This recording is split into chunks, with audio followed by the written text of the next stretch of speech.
MYST, the Book of Tiana, continues with Part 3.5, as read by the bathroom reader. I am covering for the Plurality Report, who along with myself and all other good, decent people in this terrible, horrible world, are praying for the late, great Charlie James KIRK and his wonderful family. May God grant them strength to carry on through these trials and tribulations.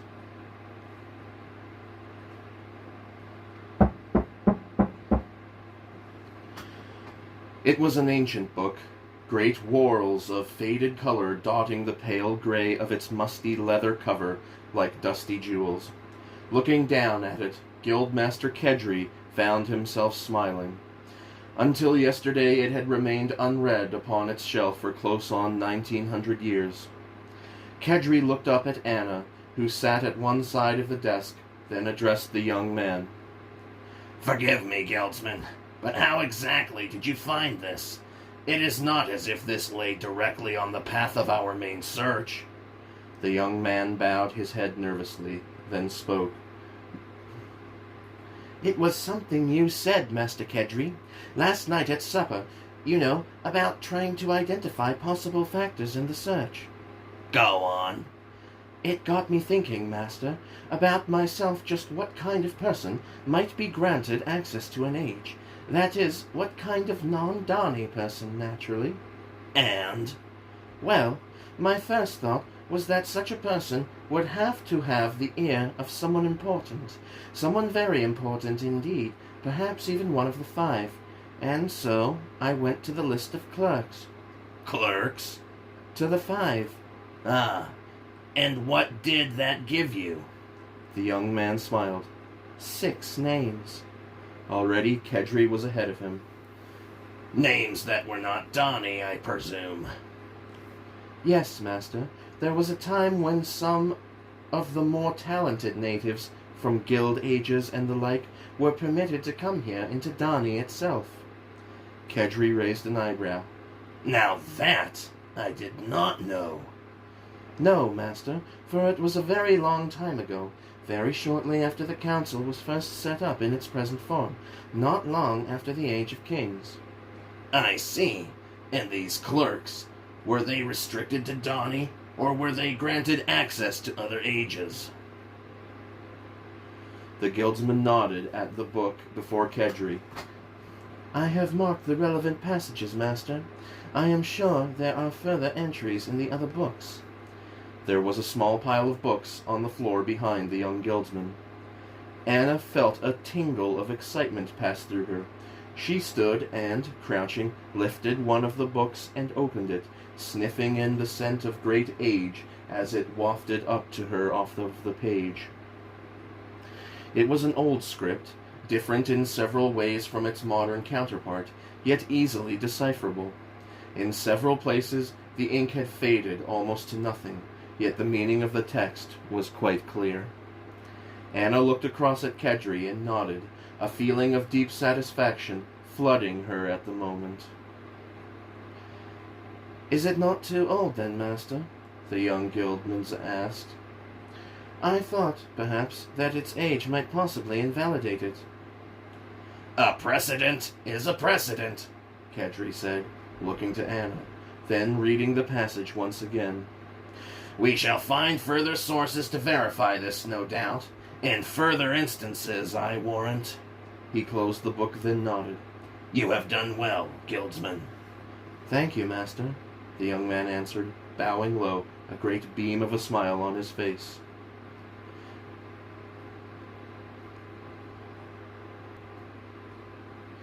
"Thank you, Guildsman." "Nephirus, Master. Guildsman Nephirus."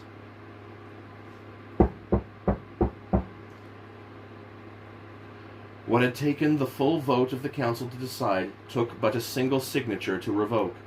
As Lord Enya pushed the document away, he felt a great weight slip from him.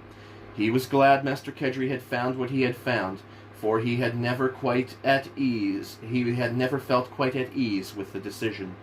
Yet, looking up, he saw in his mind the closed face of Lord Recarey, and knew that all the five were not as pleased as he. The books would be returned to Master Collis, and Anna would be free to travel in them. Yet all was not quite as it had been. Atris still refused to take up his vacated role as representative of the Guild of Surveyors. He said he had had enough of votes and meetings, and maybe he was right. And as for Veovis... Anya dropped the pen back into the inkstand and leaned back, weary now that it was all over. Young Veovis had called on him earlier that day, determined to have his say. He had not been rude, nor had he challenged in any way the validity of Master Kedry's discoveries, yet it was clear that he resented the legislator's intrusion in council matters, and was dead set against allowing Anna entry into any Dawny age. He had ended by begging Lord Enya to set the ancient precedent aside and endorse the council's decision, but Enya had told him he could not do that. The law was the law, after all. Precedent was precedent. It was the Dawny way, and had been for 1,000 generations. And so Veovis had left, under a cloud, angry and resentful, and who knew what trouble would come of that? But so it is, Enya thought, looking about him at the empty study. No single man, however, great or powerful, is more important than Dawny. He smiled, knowing that soon he would be little more than a name, another statue in the great hall of the lords. So it is, he said quietly, and so it must be, until the end of time. And with that he stood, walked across the room, and out, moving slowly, silently, like a shadow on the rock.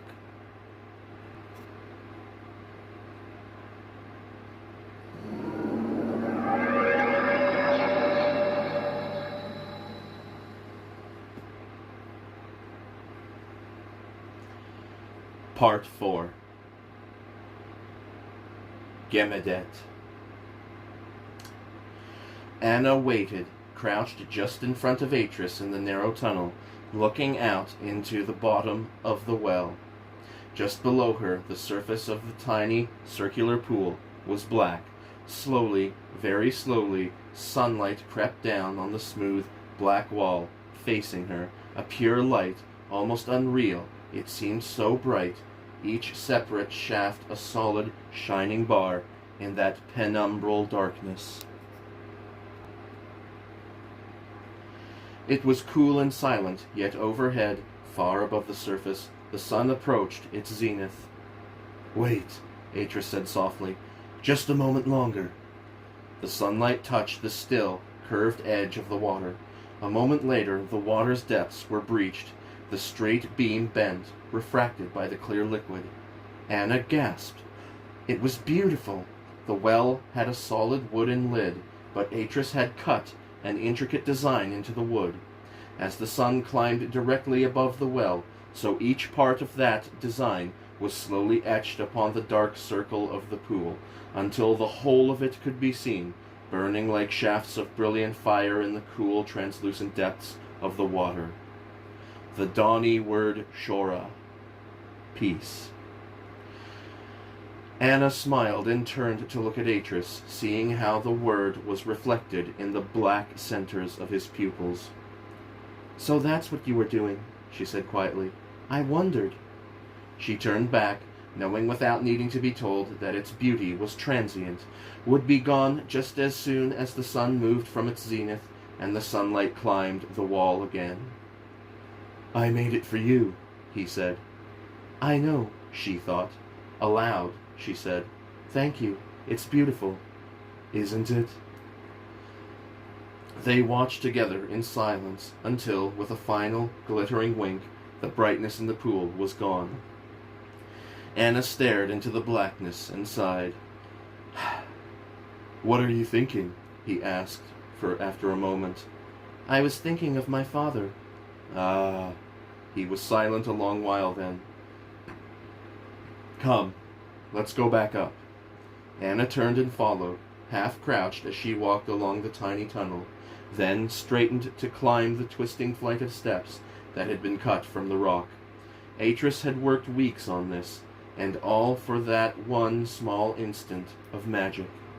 A tiny shiver passed through her.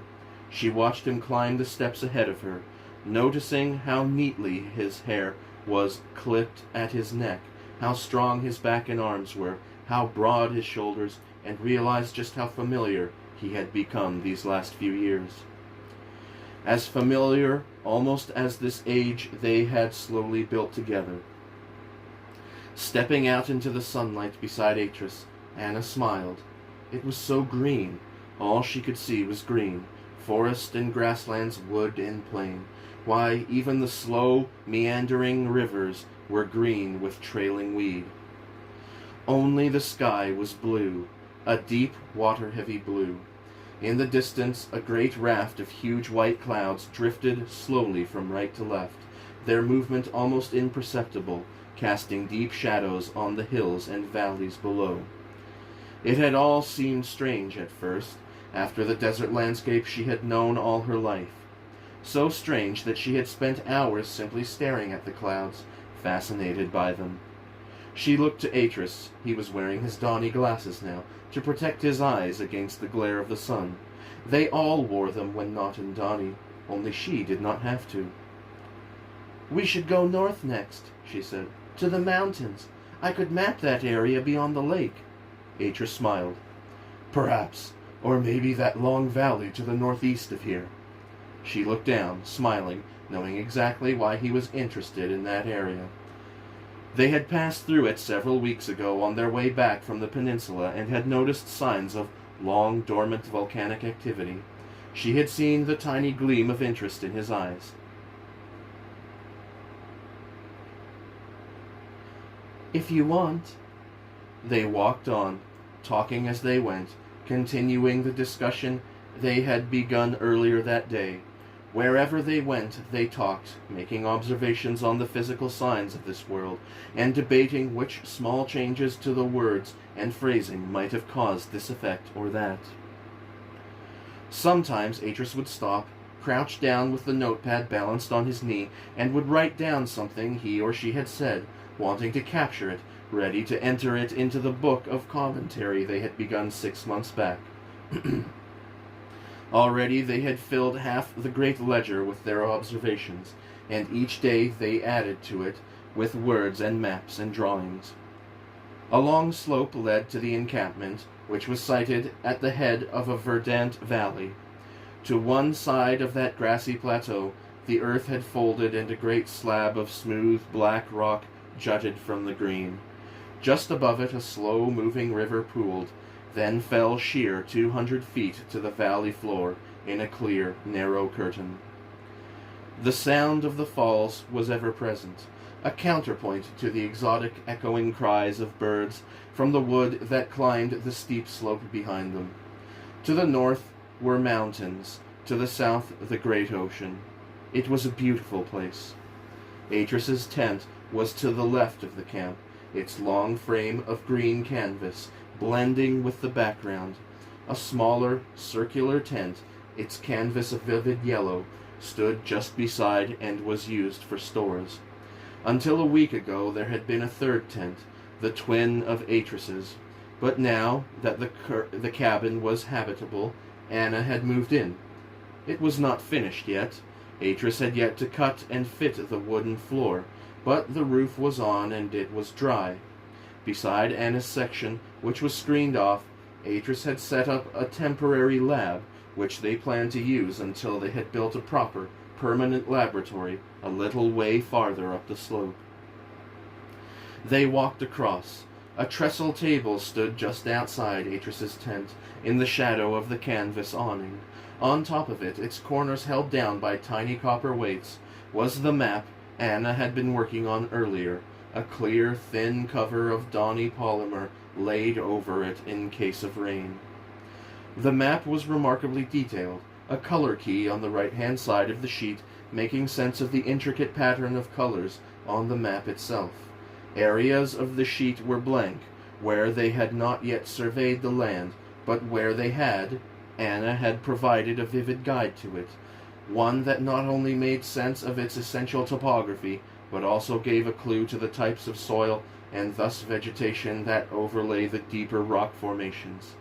It was all, she said, using one of her father's favorite terms, a question of edaphology. Maybe it was because she was from the surface, but her grasp of how the kind of rock affected the visible features of the land was far more refined than his, almost instinctive. Often she did not have to analyze a rock sample, but knew it by its feel, its color, and its texture. His instinct was for the pressures and the stresses within the rock that provided what one saw with its underlying structure. At first it had astonished Atris that she had known so much of rocks and minerals, and the complex art of mapping the rock, and even when he learned more of her father and how she had helped him, he was still amazed that she had grasped quite so much in so brief a time. Yet, as the weeks went on, his surprise had turned to delight, knowing that here at last was someone with whom he might share his lifelong fascination with the rock. It was not long before he had begun to teach her the Donny names for the different types of rock and the terms his people used to describe the various geological processes. Anna learned easily and was soon fluent enough to hold those conversations which, through to today, had never ceased between them. After a while, Atris had begun to push her, testing her, as if to find the limits of her intelligence, but it seemed there were no bounds to what she was capable of. Right now, however, the two of them stood beside the trestle table. Atris studied the half-completed map a moment, then tapped an area in the top left corner with his forefinger. "We could start here, Anna, where the river bends and drops. It would give us the opportunity to map all of this area to the west of the river. That would take, 2 days?" Anna studied the blank area on her map and nodded. 2, 3 at most. 3 it is. We could take the tent and camp there. Then we could spend a day or 2 exploring the valley. There are cave systems there. Did you see them? Anna smiled. "I saw." "Good. And once we finished there, we could come back here and spend a couple of days writing things up." "Can the guild spare you that long?" "If they need me urgently, they'll send someone. But I doubt it. Things are slow at present, and until the Guild of Miners present their report on the new excavation, that is how it will remain. We might as well use the time fruitfully." "Atris?" "Yes?" "Can we set out a little later tomorrow? In the afternoon, perhaps?" "You want to see the well again?" Anna nodded. "All right. I guess it will take most of the morning to pack what we need anyway." She smiled. That was so like Atris. Rather than admit to indulging her, he would always find some excuse to let her have her way. "And Atris?" He turned, clearly distracted. "Yes?" "Oh, nothing. Nothing important, anyway." That evening it rained, a warm, heavy rain that thundered on the roof of the cabin and filled the valley like a huge, shimmering mist of silver. Anna stepped out into the downpour, raising her arms, her head back, savoring the feel of the rain against her skin. Just across from her, Atris peeked out from his tent and, seeing what she was doing, called out to her. "Anna, what are you doing? You'll be soaked to the skin." Laughing, she turned to face him, then, on whim, began to dance, whirling around and around, her bare feet flying across the wet grass. "Anna!" She stopped, facing him, then put a hand out. "Come, Atris, come join me." Atris hesitated, then reluctantly, yet smiling all the same, he had stepped out. Almost instantly he was soaked, his hair plastered to his head. He took her hand. "Come," she said, her eyes shining brightly, excitedly. "Let's dance." And without warning, she began to whirl him around and around beneath an open sky, the light from the hanging lanterns in front of the cabin turning the fall of rain into a cascade of silver. Exhilarated, Atris whooped loudly, then stopped dead. He was laughing, his whole face alive, as she had never seen it before. "Isn't it wonderful?" she asked, almost shouting against the noise of the downpour. "Marvelous!" he shouted back. Then, unexpectedly, he grabbed her close and whirled around and around again, until giddy from their circling, he stopped, swaying and coughing and laughing. Anna, too, was laughing. She put her head back, drinking in the pure, clean water from the sky. Rain, the wonder of rain.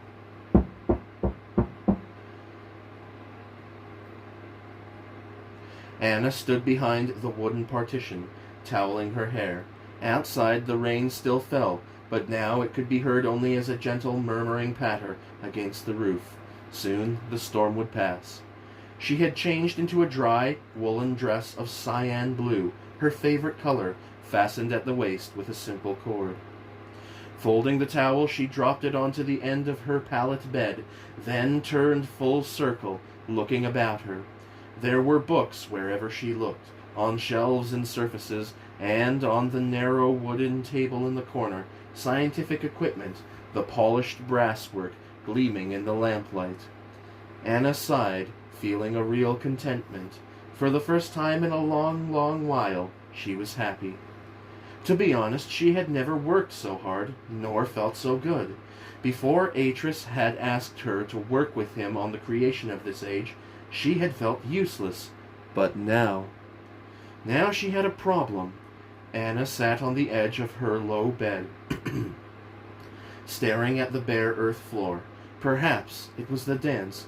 Perhaps it was that glimpse of Atris, happy just as she was happy. Was that an illusion? Was it a transient thing? Or could it last? And besides, there was a knock on the door of the cabin. Anna looked up, startled. It was Atris's habit to spend an hour at this time writing up his journal for the day. "Come in."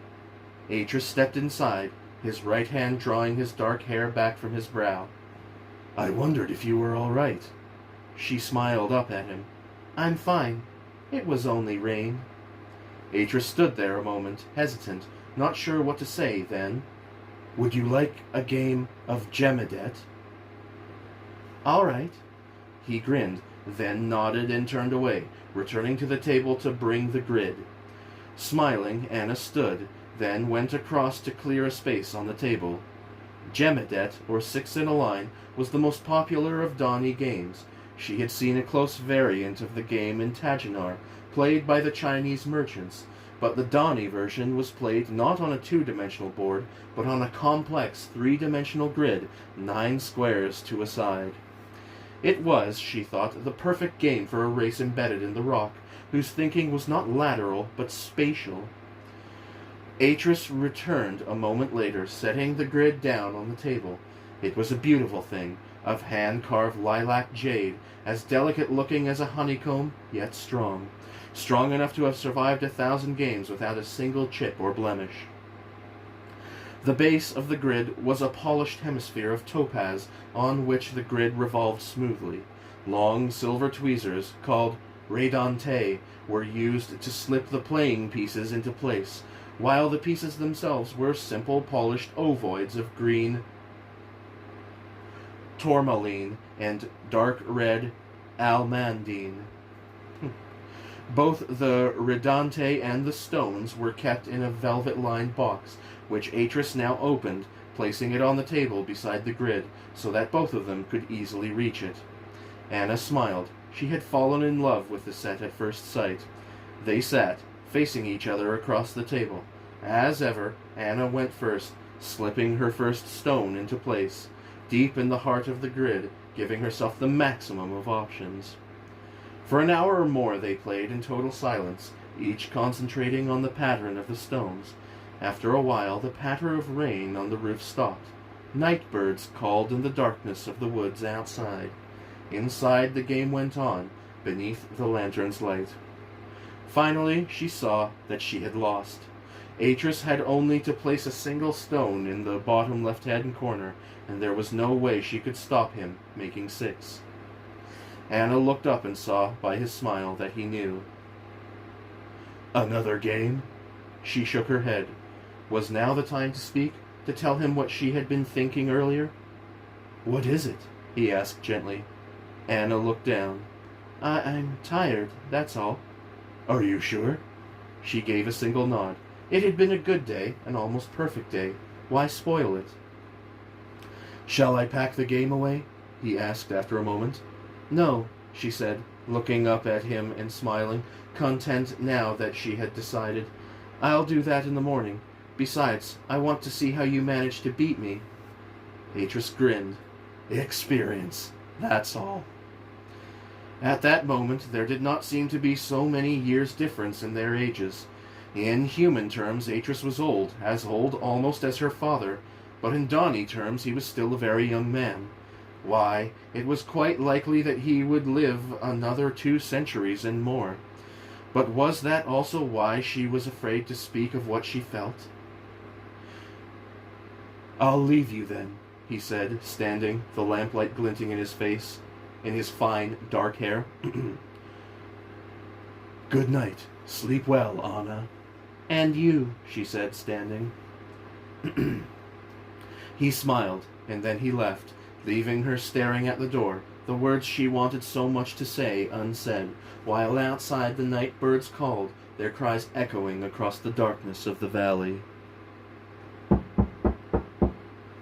The valley was a deep gash in the surrounding land, cut not by a river, but by older, far more violent processes.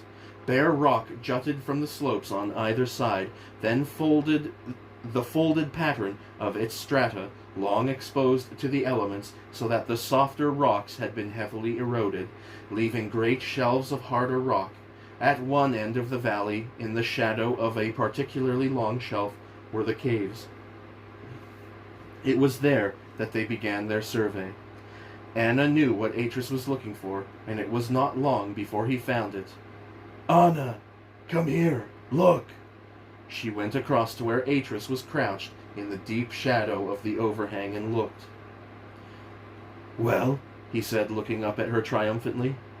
It was old and worn, but there was no doubting what it was. It was the puckered mouth of a diatreme, a volcanic vent formed long ago by high-pressure gases drilling their way through the crustal rocks.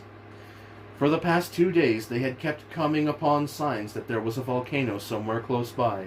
Volcanic deposits had been scattered all about this area, but this was the first vent they had found. From the look of it, the volcano was an old one, dormant for many centuries. "I thought we'd made a stable world." He smiled. "We did, but even stable worlds must be formed. Volcanoes are part of the growing process of an age. Even the best of worlds must have them." "So where is it?" she asked. He stood there, then turned, pointing straight through the rock toward the north. "There, I'd guess." "Do you want to go and look for it?" Atris shrugged. Then, "If you wouldn't mind." Anna laughed. "Why should I? It's a volcano. Our volcano. Our first." He grinned, as if he had not thought of that, then nodded. "Come then. If I'm right, it can't be far." The caldera was still visible, but time and weather had worn it down. Trees covered its shallow slopes and filled the great bowl of the volcano, but here and there the thin covering of soil gave way to fissures and vents whose darkness hinted at great depths. It was old, far older than they had first thought, not thousands but millions of years old. It was this part that Anna had taken a little while to grasp. The ages to which they linked were not made by them. They already existed, for the making of worlds was a process that took not months, but long millennia. Atris, trying to make things absolutely clear to her, had summed it up thus. "These ages are worlds that do exist, or have existed, or shall. Providing the description fits, there is no limitation of time or space. The link is made regardless." And so, too, this world of theirs, their age, which they had called Gemidet after the game, it too existed, or had existed, or would. But where it was, or when, they did not know. Not that it mattered most of the time, but on occasion she did wonder just where they were in the night sky, and when, whether at the beginning of the universe or somewhere near the end of that vast process. The very thought of it humbled her, made her understand why her father had believed in a maker who had fashioned it all. Having written, Having seen the great skill and subtlety involved merely in creating a link to these worlds, she now found herself in awe of the infinite care that had gone into the making of the originals to which their templates linked. Personally, she could not believe that blind process had made it all. It was, for her, quite inconceivable, bearing in mind the complexity and variety of life. Yet in this, if nothing else, Atris differed from her. He was, or so he claimed, a more rational approach, more scientific, as if understanding the product of such processes were a key to understanding the why of them existing in the first place. Atris had walked down the tree-strewn slope, making his way between the boulders until he stood beside one of the larger vents. Resting his chest against the sloping wall of the vent, he leaned out, peering into the darkness.